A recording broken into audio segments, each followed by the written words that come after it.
The moment I saw her fall 4 arrows buried in her back as she shielded my pup with her own body, I felt something inside me crack so violently.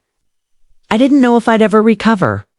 1 second, the raiders were charging through the trees, the pup screaming as they aimed for him. And the next, she was there this quiet, stubborn Omega who never met my eyes for more than a heartbeat throwing herself between him and death like she'd been born for it. I didn't even feel myself roar. All I remember is tearing through the attackers and dropping to my knees beside her as she gasped for breath. Blood soaking into the leaves. Stay with me, I told her, sliding my arms under her as gently as I could. She was shivering, eyelids fluttering. Lena, look at me. Don't close your eyes. I didn't want him to be afraid, she whispered, voice barely there. He's just a baby. You protected him, I said, throat tight. Now let me protect you. Her gaze flicked up at me soft, pained, confused.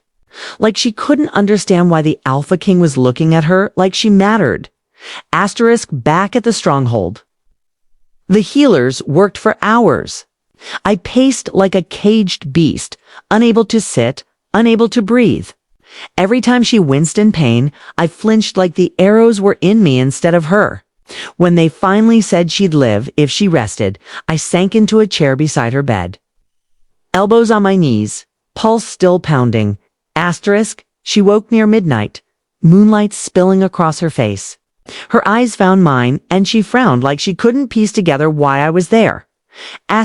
You should rest. She murmured, I will, I said. When you do, she blinked, surprised.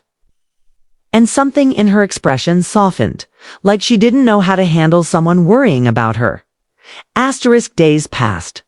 She healed slowly, painfully, but with the kind of determination that made my chest warm every time I watched her grit through another step. The pup adored her, clinging to her side whenever she let him.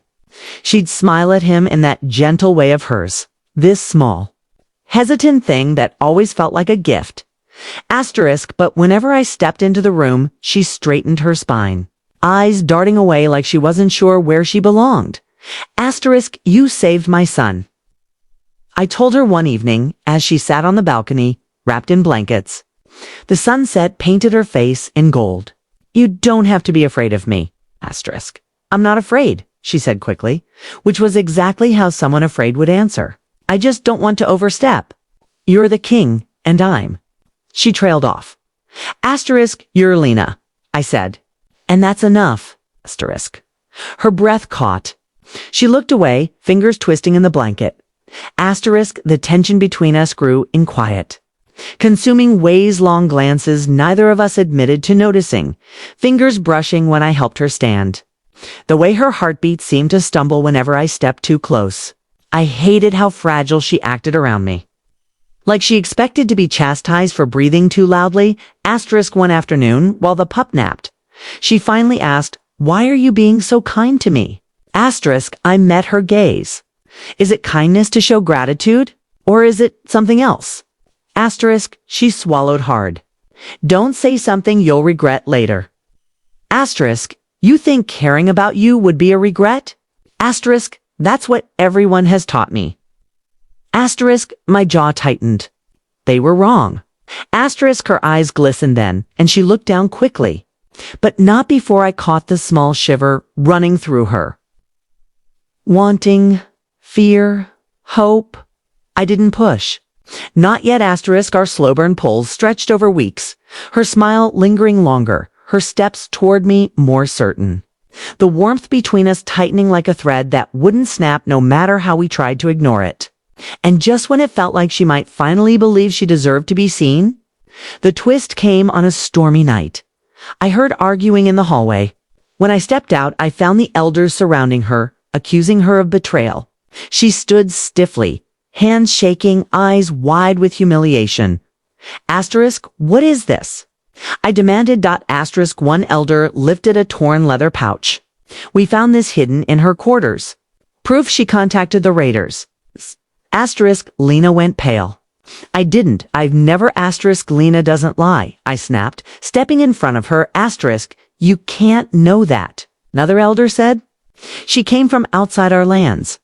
We don't know what she is.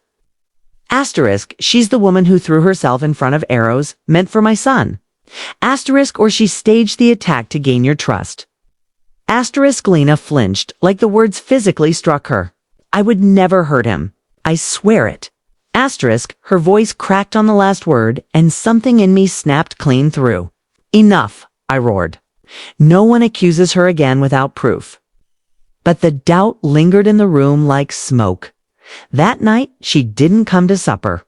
When I found her standing in the training courtyard, staring at the gate like she was thinking of running, my heart clenched. You're not leaving, I said gently.